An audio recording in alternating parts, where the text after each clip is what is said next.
Hey guys, welcome back.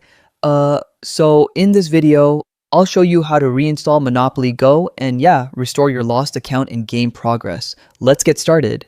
First, you'll need to reinstall the Monopoly Go app. Just head over to the Google Play Store or App Store, search for Monopoly Go, and tap install.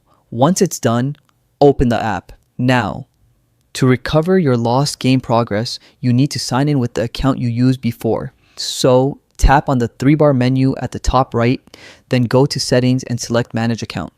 If you had previously connected Monopoly Go to your Facebook account or another linked account, just sign in there and your progress should restore automatically.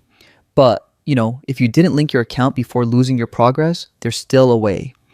Tap the 3-bar menu again, go to settings and select customer service. Scroll down, then tap chat with us to reach Monopoly Go's support team.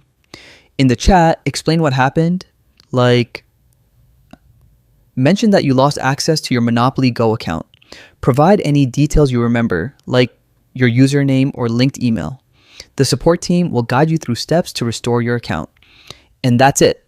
That's how you reinstall Monopoly Go and recover your lost game progress.